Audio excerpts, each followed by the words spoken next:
Welcome to Monteverdi's World, Episode 2, War of the Words. I'm here in this beautiful Upper West Side of Manhattan church, St. Ignatius of Antioch, with my collaborator, Dr. Barbara Hanning, and we're going to bring you the second episode in our series called Monteverdi's World. During the countdown, you've been listening to selections from Monteverdi's Book 5, Madrigals.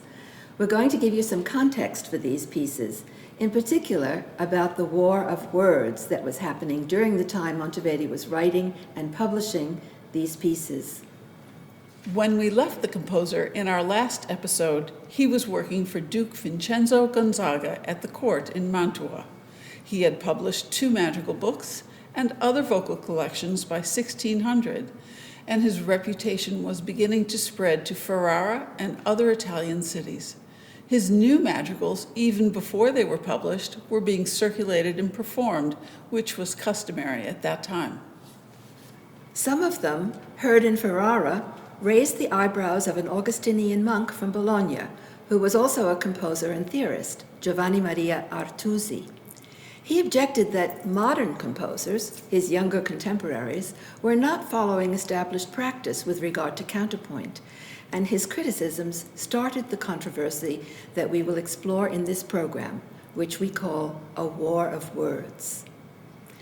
The issues that were raised and debated during this war were not just about Artusi's concern for the rules of counterpoint, but they also signaled much broader aesthetic concerns at the end of the Renaissance. Issues involving questions of authority versus innovation, old practices versus newer ones, traditional ways of doing things versus modern departures from tradition. In truth, this debate about the principles of music composition concerned the very function of music and its power to stir men's souls. Now let's find out more about Artusi and what made him believe he was such an authority. Artusi was a generation older than Monteverdi and had studied with the most prominent music theorist of the Renaissance, Giuseppe Zarlino. Zarlino's treatise, Istituzioni Armoniche, or The Principles of Music, published in 1568, was a kind of encyclopedia of musical thought that summarized everything known about all aspects of music since antiquity, both theoretical and practical. It was a landmark work and had become a kind of Bible for 16th century composers of counterpoint in the polyphonic style. Now, during the Middle Ages and Renaissance, music was studied as part of the quadrivium, whose subjects were arithmetic, geometry, astronomy, and music. So for Renaissance thinkers and writers like Zarlino, music was allied with mathematics and was seen as a science of numbers, of the proportions and ratios that generated intervals or harmonies between the parts. Its rules were deduced from a careful study of mathematical proportions. This diagram from Zarlino's treatise shows how he derived all the musical intervals from the array of ratios found between the numbers 1 through 6. The intervals are all labeled with their Latin names, but you can see, for example, the octave, diapason, shown in violet, has a ratio of 2 to 1. The diapente, a fifth, shown in blue, has a ratio of 3 to 2. The diatessaron, a fourth, in green, has a ratio of 4 to 3, and so on. These proportions appear to be very abstract on Zarlino's beautiful diagram, but they correspond to the reality of string ratios, known since antiquity. For example, a vibrating string, if stopped in the middle, sounds an octave above the full length of the string, and so can be expressed by the ratio 2 to 1, and so on. These numerical aspects of intervals, which formed the basis of harmony in the Renaissance, give you just an inkling of what was behind the careful regulation of consonance and dissonance, voice leading, and many other aspects of composition. As you listen to members of ARTEK present Zarlino's rules of composition that have been extracted from his treatise, please notice that the very first one implies that the goal of music is to offer welcome pleasure to the listeners, which in turn suggests that anything that causes displeasure or offends the ear is to be avoided. Zarlino's rules of composition. It must be understood that every good composition requires 6 things, and one may say that it would be imperfect if one of them were lacking.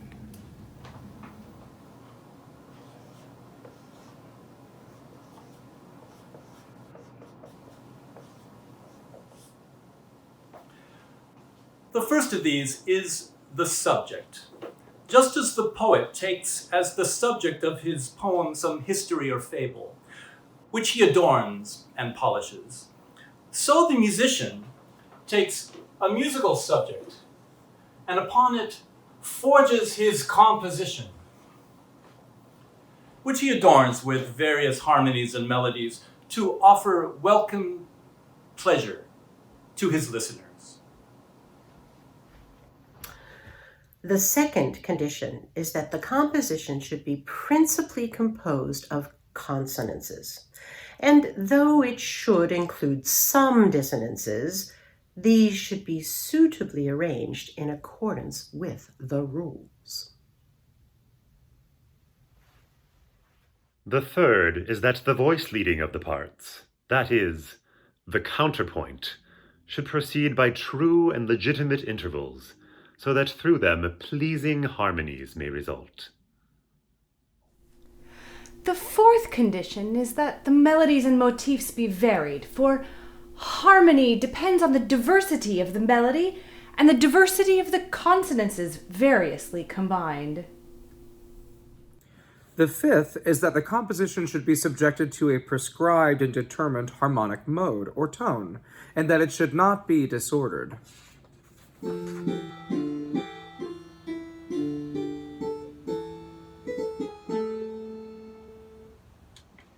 The sixth and last is that it should be so adapted to the words that in joyous matters the harmony will not be mournful, and in mournful ones the harmony will not be joyful.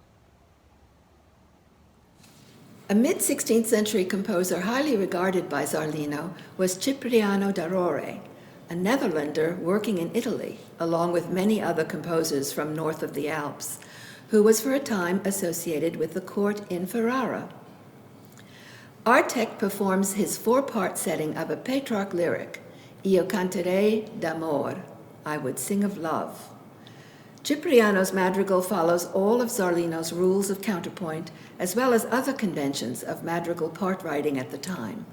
He respects the syntax and meaning of the poem, while emphasizing key words like desiri and error, by dwelling on them with longer tones. And, of course, he expresses the poet's longing, but in a rather restrained way.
Zarlino died in 1590, but his principles lived on in his students, one of whom was the Bolognese composer and theorist mentioned earlier, Giovanni Maria Artusi. While attending a musical evening in Ferrara, he heard some new madrigals performed whose novel style ruffled his conservative feathers. In 1600, he fired the first shot in this war of words by publishing a treatise entitled On the Imperfections of Modern Music. Artusi's position was that Zarlino's rules, once logically established, should not be altered since they were based on number. The application of these rules led to what he believed was a perfect musical practice, which admitted no refinements or changes, because after all, numbers don't lie. Typical for writers in the Renaissance, Artusi uses the device of a dialogue in his treatise and presents his ideas in the form of a conversation between two friends. In the middle of a long discussion about musical modes, proportions, and tuning systems, in some respects the physics of sound, the friends, Luca and Barrio, condemn passages from some madrigals in a modern style that had recently been heard. Their composers were not named, but we know that 3 of the pieces were by Monteverdi, because they later appeared in that composer's 4th and 5th madrigal books from 1603 and 1605. Artusi's treatise included short excerpts as examples of such imperfections, but he printed these without their words. Try to keep this point in mind, because its importance will soon become clear. And notice again how the critic's judgments are based on the contrast between what is pleasing to the ear and gives delight, and what is harsh and offensive to the ear, which brings no pleasure.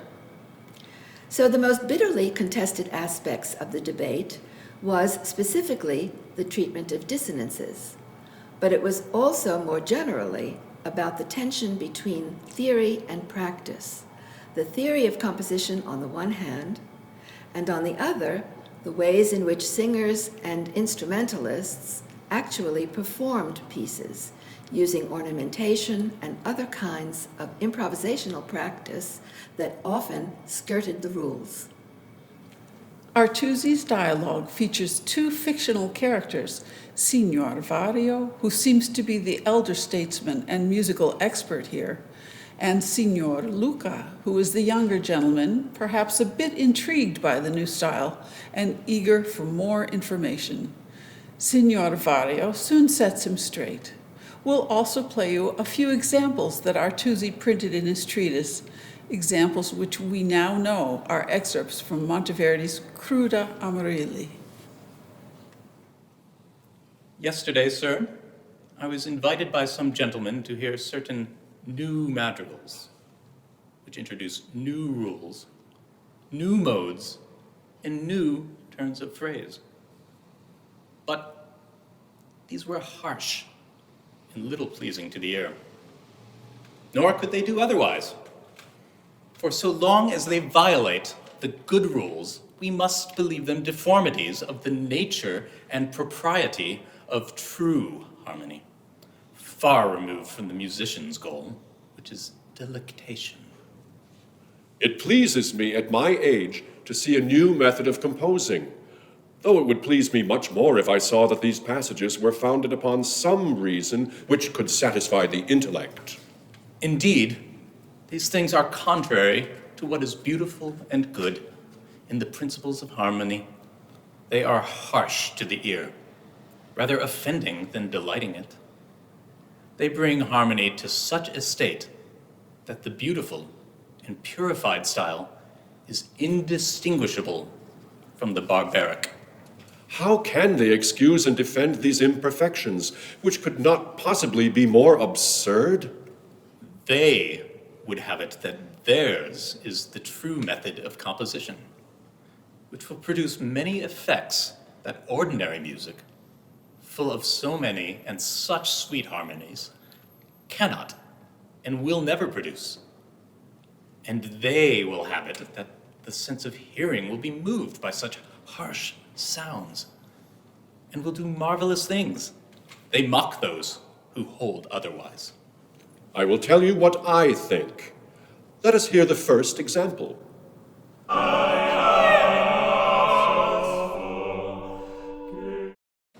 For the first argument against them, I will tell you that the highest voice must arise from and be related to the lowest voice, as the cloud is to the spring from which it is derived. They claim that they do observe harmonic relation, saying that the second note in the soprano, which forms a ninth with the lower part, would already be dissonant. If sung like this, they say, what difference can it make if we cause a little more harshness to be heard by converting two notes, one consonant, the next dissonant, into one wholly dissonant? In this way, they make all that they do more grotesque. It is one thing when several notes move by step, one consonant, the next dissonant, and quite another thing to hear a dissonance after a rest. Especially after a rest, how much more evident is it to the ear that the soprano sings a ninth and then a seventh? This last offends the ear. What about this example?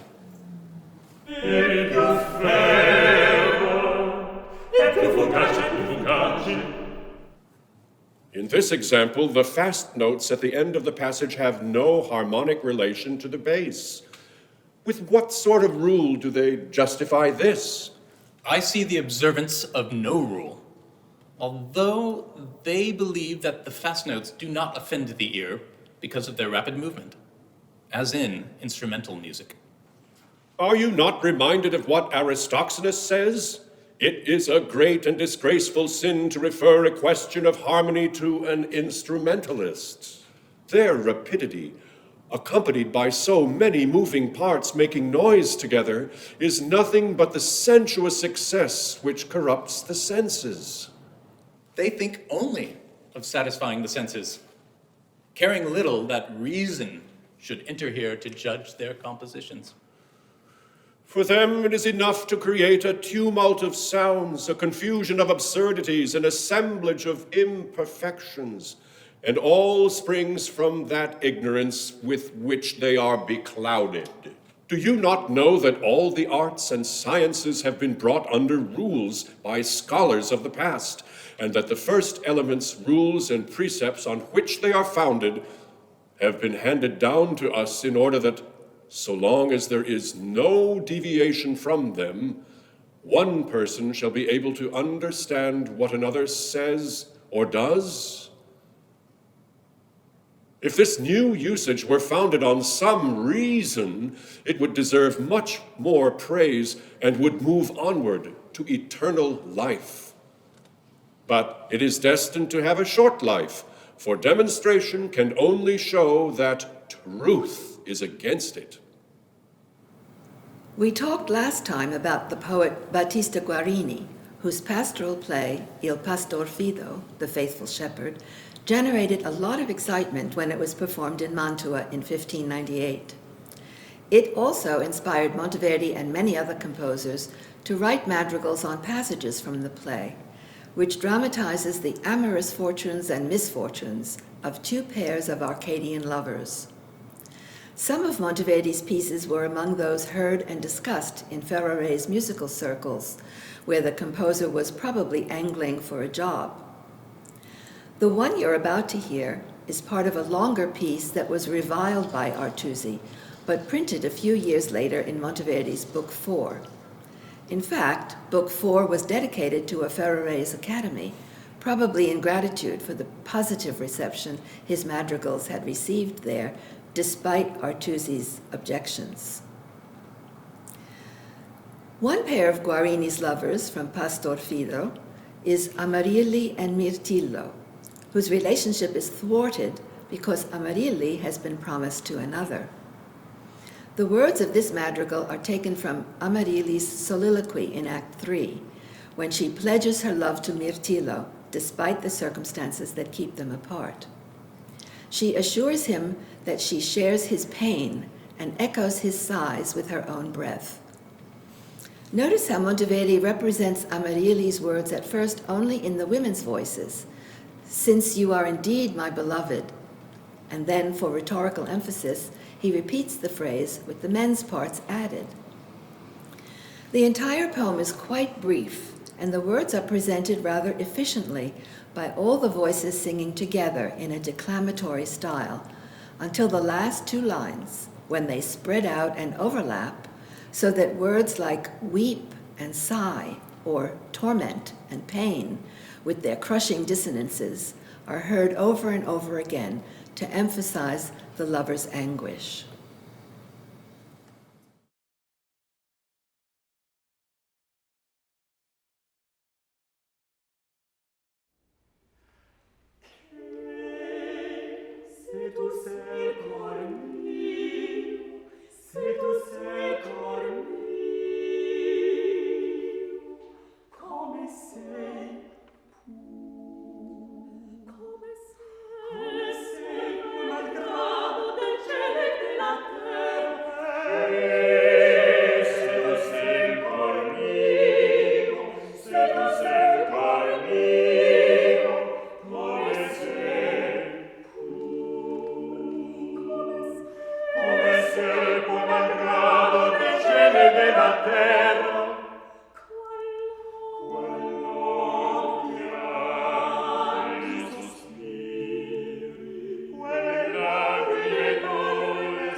This war of words expanded and lasted until 1608.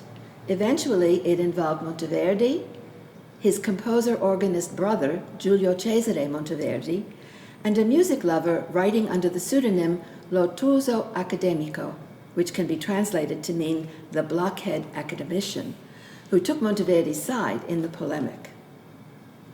We don't know who Ottuso was, and there was a great deal of speculation at the time. But his tongue-in-cheek name, Blockhead, which literally means the obtuse one, is in the tradition of other Academy members who often poke fun at themselves by adopting such names as Sleepy or Dopey, like Snow White's dwarfs. That's right. And in this case, I think his pseudonym may also have been a play on Artusi's name.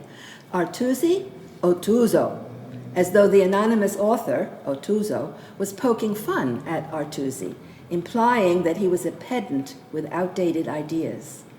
Here, briefly, are some of Ottuso's words.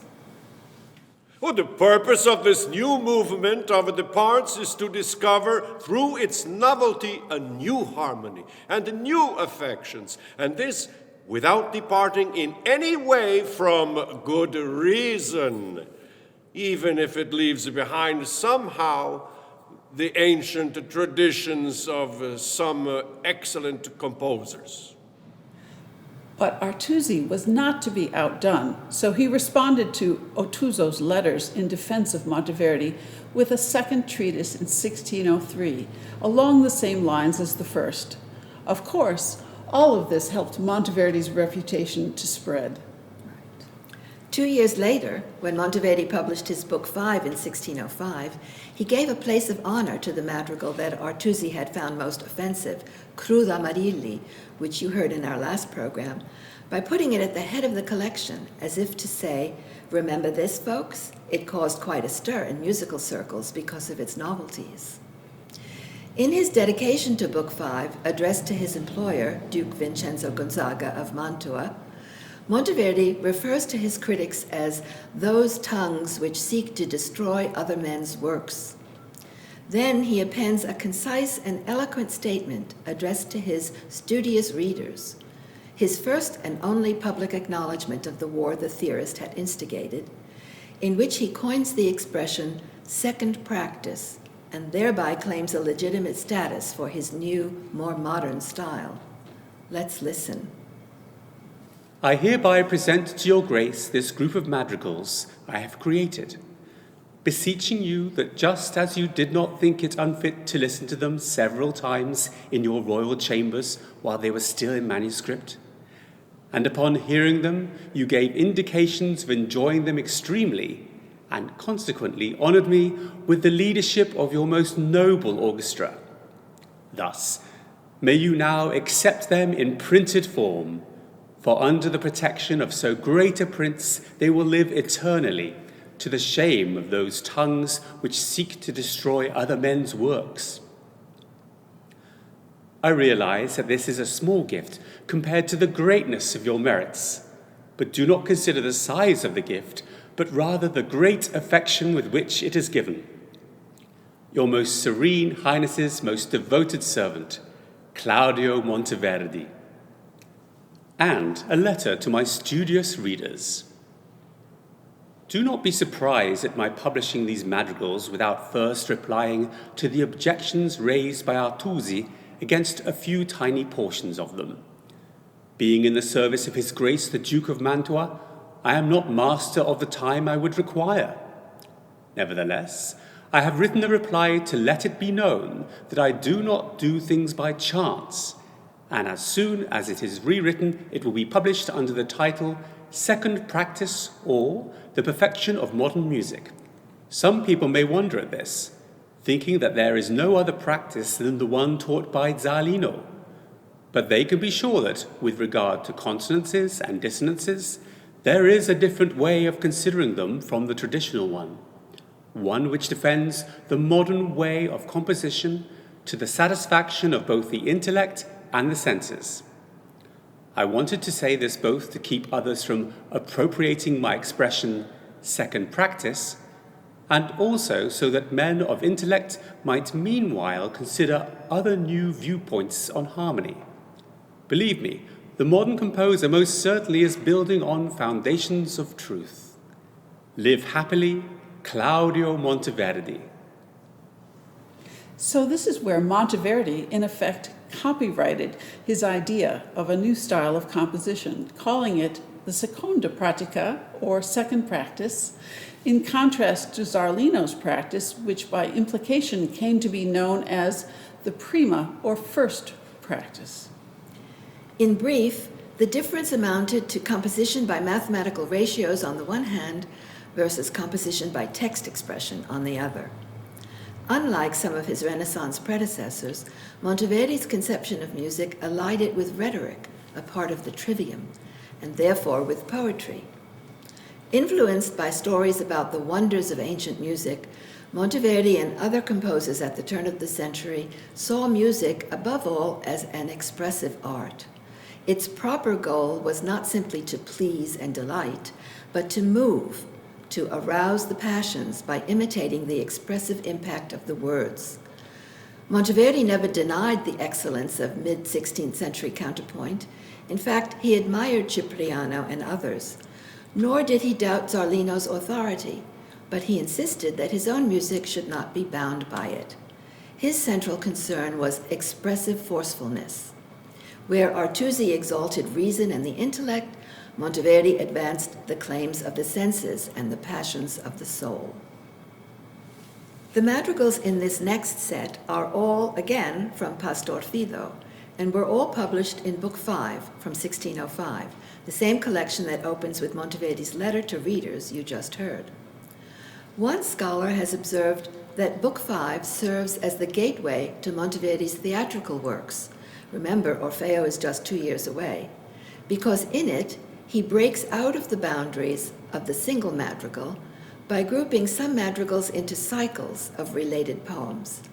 He did this by selecting passages from the play that represent the essential psychological conflicts that drive its plot and bring its characters to life. One such cycle is the group of 5 madrigals you are about to hear next, beginning with Ekko Silvio. Here's the situation. The nymph, Dorinda, is in love with the disdainful Silvio, but he is only interested in the hunt. Desperate for his attention, Dorinda disguises herself with animal skins and follows him into the forest.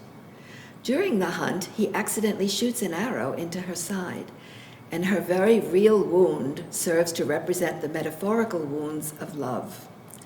As she lies in the undergrowth, dying, Dorinda delivers the speech that finally moves Silvio to pity and, in the end, to love. The first 2 madrigals of the cycle are in Dorinda's voice. In effect, she says, "Before, you wanted to hurt me, and here I am bleeding from your arrow. So now do you understand the hurt I felt earlier?" Guarini's verse uses insistent repetitions to heighten the effect. For example, speaking of herself, but as a detached third party, Dorinda says, "You wanted to wound her. Well, here you have wounded her. You wanted to capture her, so here is your prey. You wanted to see her dead. Well, here she is at death's door." Monteverdi follows Guarini's lead by using persistent declamatory rhythms so that text and music move forward together. And he slows down the rhythms only when she wails, "You cruel boy, you pitiless heart." At the end of the second madrigal, Monteverdi breaks away from this straightforward declamatory style by combining and repeating a number of musical ideas. When Dorinda says, "I would die a happy death if only you would say the words, 'My beloved, go in peace,' we hear the phrase, 'Beata morte,' O happy death, repeatedly at the same time as the words, 'Non mi negar,' do not refuse me one last dolcissima parola, sweetest of words, a declaration of your love."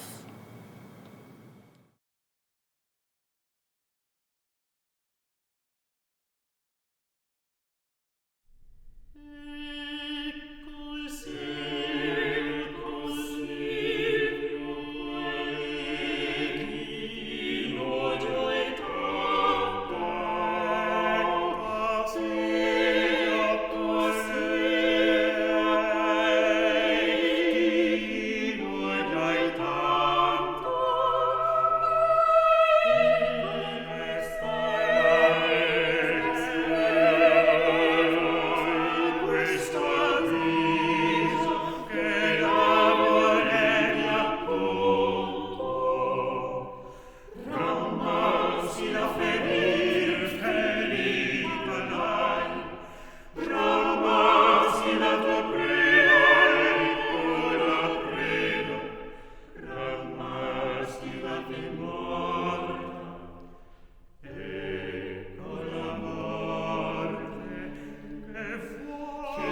Now it's Silvio's turn, and he is contrite.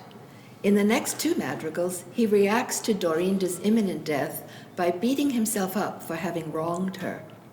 He muses on the word mine, mia. Mine, can I call you mine even when I'm losing you? But you are mine.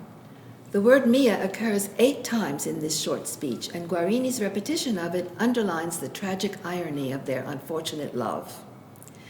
In the second part of his speech, Silvio kneels and asks for Dorinda's forgiveness. Baring his breast, he offers her his bow and arrow and urges her to kill him by shooting him in the heart. Monteverdi again uses text repetition of entire phrases, even where there is none in Guarini's verse, by having the upper and lower voices trade the same words with each other. And he punctuates the ends of sections by having the full ensemble repeat the phrases that had just been sung by the smaller group, a duet or trio of voices.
The final, longest madrigal in the cycle belongs to Dorinda again.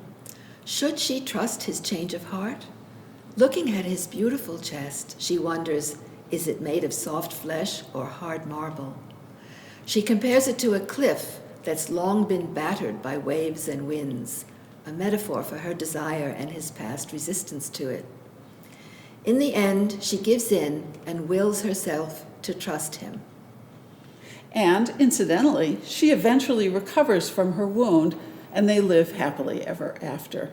No wonder Guarini invented a new genre for his play, calling it a tragicomedy.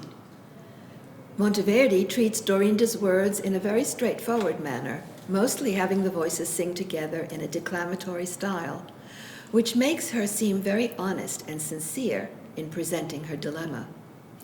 Short phrases and frequent rests express her hesitancy to trust his words, and cadences on many different chords portray her indecision until the last phrase, which firmly confirms the mode of the entire cycle.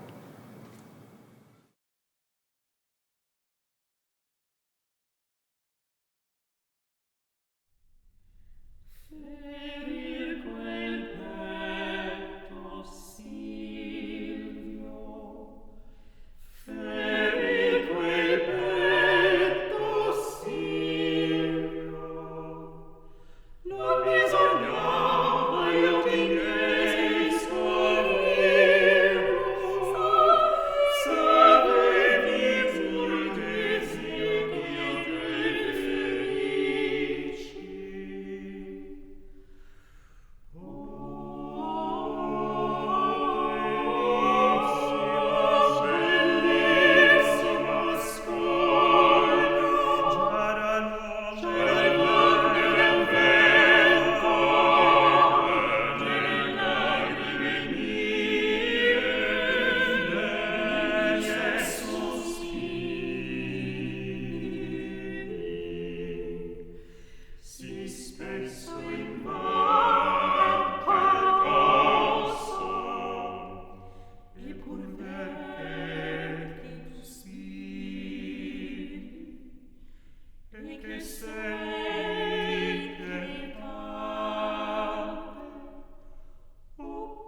You've heard Monteverdi's letter to his readers that was published as the preface to his Book 5.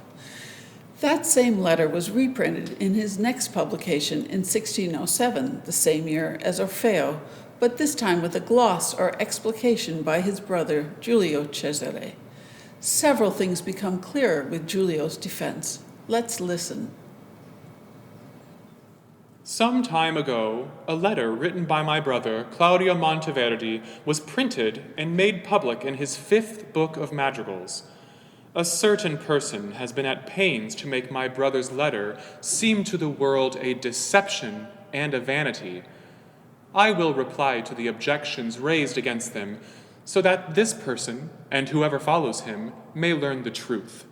The letter says, Do not be surprised at my publishing these madrigals without first replying to the objections raised by Artusi against a few tiny portions of them, their harmony being just one aspect of the musical art of which it is composed. For what I do is not done by accident. My brother says that he does not compose his works by accident, because in this kind of music, it has been his intention to make the words the mistress of the harmony, not the servant, and it is in this manner that his work is to be judged. Of this Plato speaks. Music is composed of 3 things: the words, the harmony, and the rhythm. In this, the rhythm and harmony follow the words, not that the words follow them. Do not the manner of diction and words follow and conform to the disposition of the soul? Artusi takes certain examples from my brother's madrigal, paying no attention to the words, ignoring them as if they had nothing to do with the music.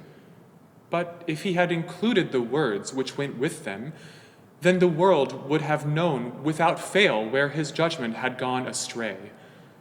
My brother knows that in these kinds of compositions, the harmony is the servant of the words, and the words are the mistress of the harmony. On such a true basis, Claudio Monteverdi shows that the harmonies of his madrigals are not composed by chance, but with beautiful art. Let the world be the judge. My reply will be published under the title, The Perfection of Modern Music, on the authority of Plato, who says, Does not music also depend on the perfection of the harmony? My brother says that because of the supremacy of the words, modern composition cannot observe the rules of the old usage, and that only a method of composition that acknowledges the preeminence of the words will be accepted by the world. He does not believe that the world will be deceived, even if his opponent is. Giulio Cesare reveals the now famous manifesto of Monteverdi's second practice, his more modern practice. That is, to make the words the mistress of the harmony and not the servant. Mistress in this sense, of course, means the one who rules or has the upper hand. The words are what the composer hangs his music on, not the rules of counterpoint. That's why it was so revealing for Artusi to have examined his examples of imperfections and barbarisms without printing their words. For him, the words made no difference, and even harsh sentiments could not justify, in his mind, what he called a tumult of sounds or a confusion of absurdities. The crux of the matter for Monteverdi was that new, more intense affections called for new harmonic combinations to express them. Besides introducing his second practice, Monteverdi's Book 5 was groundbreaking for another reason, the appearance of his first group of madrigals with basso continuo. Here's what he says on the title page. With basso continuo for the harpsichord, theorbo, or other similar instruments, particularly for the last 6 and for the others if you wish. In 1607, the new style of performing continuo was described by Agostino Agazzari in the book Del Sonare il Basso. He classified all continuo instruments as either foundation or ornamental. Foundation instruments were these that Monteverdi mentions: harpsichords, and theorbos, as well as similar ones, such as the lute, harp, and organ. These support the entire ensemble by playing chords above a figured bass line, which was the composer's shorthand for the harmony. Then we have ornamental instruments such as the cittern, lirone, guitar, and the like. These make the harmony more agreeable and sonorous. You will hear many of these instruments in the ARTEK recording coming up next. T'amo mia vita, 3 theorbos, harp, lirone, and lira da braccio. These last 2 instruments are not so familiar to modern audiences because they are still only played by a very few specialized performers nowadays. When we introduced our recording of Book 7 Madrigals back in November, Motomi Igarashi gave us a demonstration of a lirone. It is a bowed bass instrument with 12 strings tuned in fourths and a very flat bridge that allows the performer to play chords but not the bass line, which is why it is ornamental, according to Agazzari. On the recording, we also have the treble version of this chord-playing bowed instrument, a lira da braccio, played by Vita Wallace. This is the instrument often seen in 16th and 17th century paintings associated with Apollo and also Orfeo. As you can see in the painting, it's a string instrument held at the shoulder, and again, it has a flat bridge to allow the player to sound chords. You know, the introduction of basso continuo texture into the madrigal was even more revolutionary than Monteverdi's unorthodox use of dissonance, because it signaled an actual structural change. Instead of the 5 parts being entwined and interdependent, as in a 16th century a cappella madrigal, the new texture accentuated the different functions of melody and harmony and heightened the contrast between them. The result was to give both the top and the bottom parts a greater degree of freedom. Truly the beginning of the Baroque period in music. One of the most beautiful examples of a continuo madrigal from Book 5 is Monteverdi's setting of a poem, once again by Guarini, beginning T'amo mia vita, which we will hear now.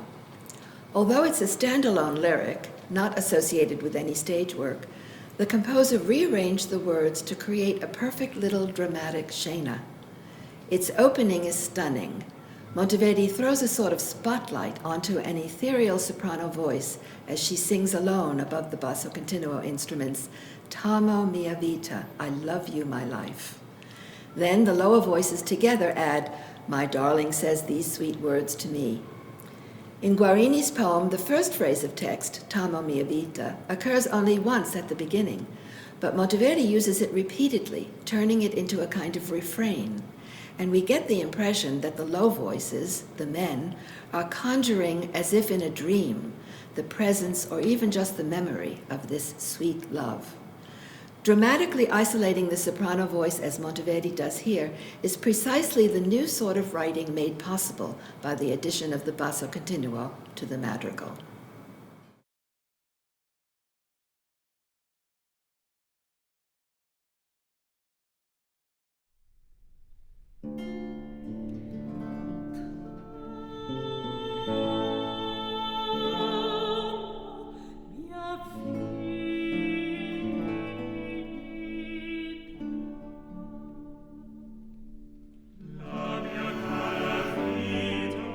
La mia cara vita,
There is a postscript to the War of Words.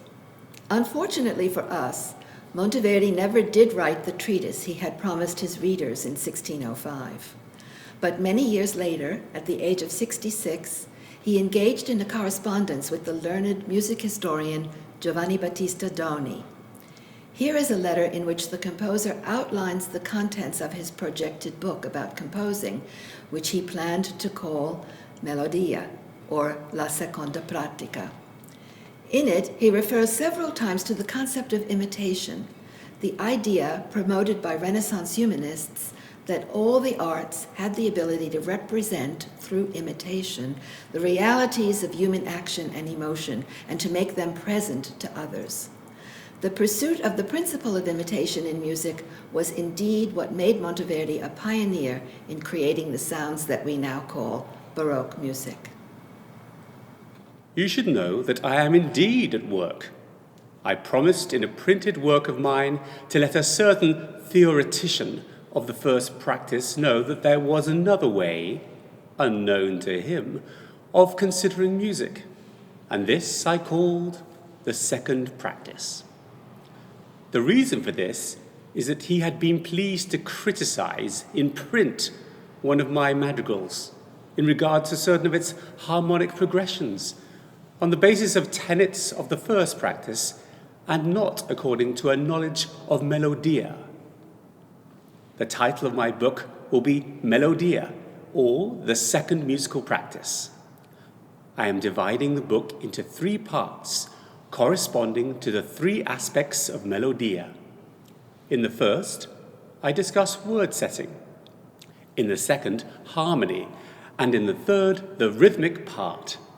I keep telling myself that it will not be unacceptable to the world, for I found out in practice that no book could show me the natural way of imitation.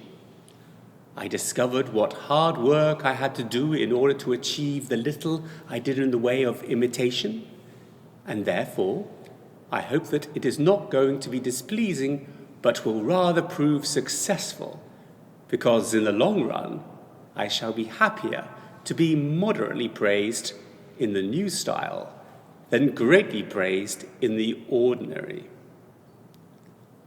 Your most illustrious worships, most devoted and most grateful servant, Claudio Monteverdi. We are coming now to the end of our program with one more madrigal cycle from Book 5, Chiotami. But before we finish, I want to thank everyone listening for your interest in these programs. If you would like to support this and future videos, please make a donation of any size through our website, www.artekearlymusic.org. You can find the link in the description of the video as well. In this last set of pieces, we return to the other pair of lovers in Pastor Fido, that is, to Amarilli and Mirtillo. We will hear a 3-part cycle, 3 poems forming one long soliloquy, in which Mirtillo pleads his case after Amarilli has, in essence, told him that it's hopeless, that he cannot have her. These 3 are among the Book 5 madrigals without continuo, but they are no less dramatically compelling, in part because Monteverdi's music reflects the shift in Mirtillo's tone as he goes from entreating and flattering Amarilli to becoming indignant at her refusal to answer him. "Am I just speaking to a stone?" he asks. "Oh, villainous, wicked love, you may as well sentence me to death." Now, before we play the music, I'd like to read this anonymous tribute to Monteverdi, written in 1640, when the composer was still alive. Now, enjoy the sweetness of the music of the never enough praised Monteverdi. He was born to the world to rule over the emotions of others, for he composes the musical notes to the words and to the passions in such a way that he who sings must laugh, weep, grow angry, and grow pitying, with the listener led no less to the same variety and force of emotion. The noble art of music is so much in debt to this truly great man that, thanks to him, it has been brought to new life more perfectly than in ancient Greece or wherever the fine arts have been held in great esteem.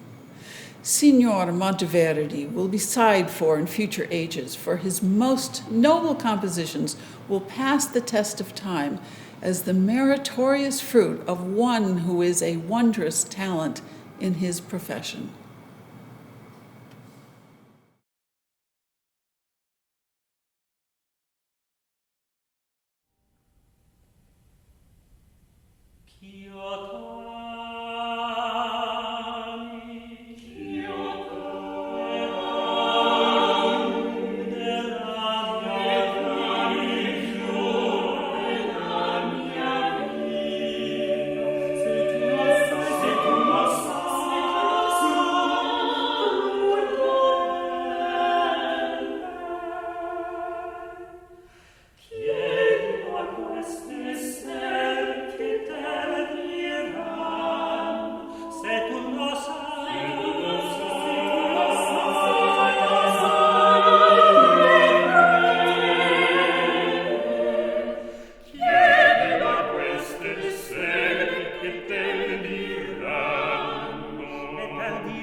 tu